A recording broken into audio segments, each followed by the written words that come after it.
Up next, the magician shows you how his stomach magically disappears after he's sliced in 3.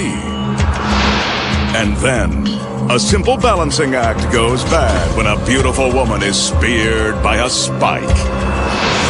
See how it's done when magic's biggest secrets finally revealed return. Here's an illusion that dates back to the early 1900s. There are photos of Houdini's contemporaries like Howard Thurston performing the original version of this classic trick.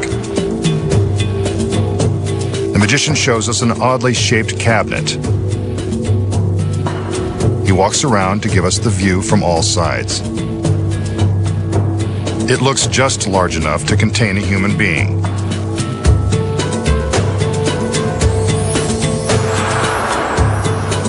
The magician calls in his beautiful assistants, and one of them hands him a very sharp steel blade. Seems solid enough. Now for another. Smaller, but just as sharp, solid, and menacing. She'll save them for later use.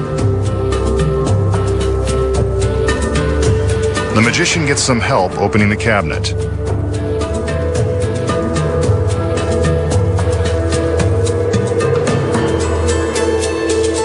We can pretty much imagine what's going to happen next.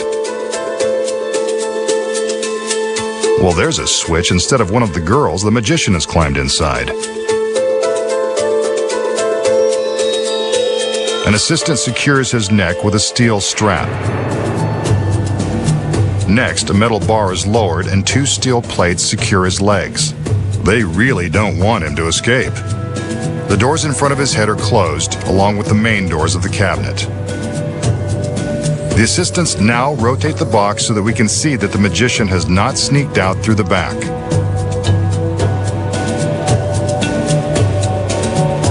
Next, the girl with the sharp blade slides the smaller one into the cabinet at neck height, separating the magician's head from the rest of his body. There's a painful razor burn. Now for the large blade. She slides it into the box at the magician's waist. After a bit of a struggle. That's one way to reduce your metal. No pain, no gain.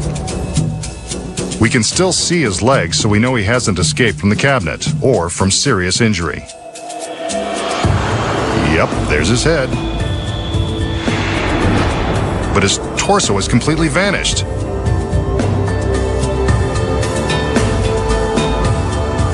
The girls open the doors on each side, and now the back. Gone.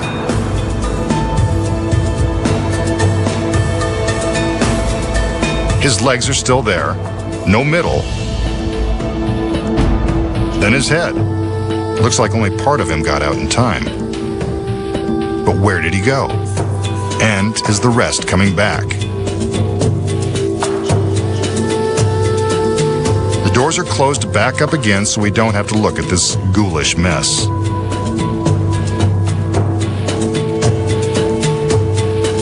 Now the blades are removed. First the big one, then the one at his neck. She's good at this. The cabinet goes for another spin so we can see that there is nothing tricky going on in the back. Let's look inside. There's his head, and his middle is returned.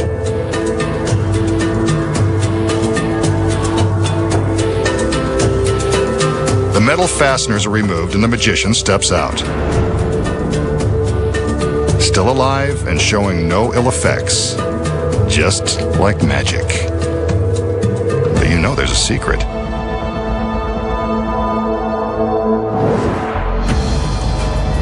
So, how did the magician survive one sharp blade through his neck, one through his gut, and his torso vanishing into the ether? Here are the secrets. First, the magician steps into the cabinet and the doors are closed. Before the first blade is inserted, the magician has already gone to work. Hidden in the top of the cabinet is a phony head, which is flipped down into position. From this view inside the box, you can see the magician reach up to release the fake head. From the front, it looks convincing. When the assistant is sliding the blade through what we think is the magician's neck, it's simply passing just beneath this false head. Next, we see the girl slide the large blade through the magician's waist. Hidden inside the box is a secret seat that is attached to the back of the cabinet and painted black so it can't be seen from the front. When the doors are closed, the magician sits down on this seat and bends forward, allowing the blade to safely pass just above him. From this angle, we can see that the blade never touches the magician. From the front, it appears as though he's still standing in place because his legs never move. The next secret is that the area above the metal plates is masked by sections of fake pant legs. He flips these into place to disguise the empty space and make it appear as though we are seeing his legs as though he were still standing. Here is the action with the cabinet doors open. The magician sits down on the concealed seat, flips in the fake legs, flips down the fake head, and bends forward to make room for the large blade. The girls reveal the head and then open the doors to show that his body has mysteriously vanished. In order to make it look like the magician is reassembled, the assistant first removes the blades, allowing room for him to sit up, hide the fake legs, flip the phony head back into its compartment, and stand up in preparation for his appearance. An updated version of a classic illusion, and now you know how it's done.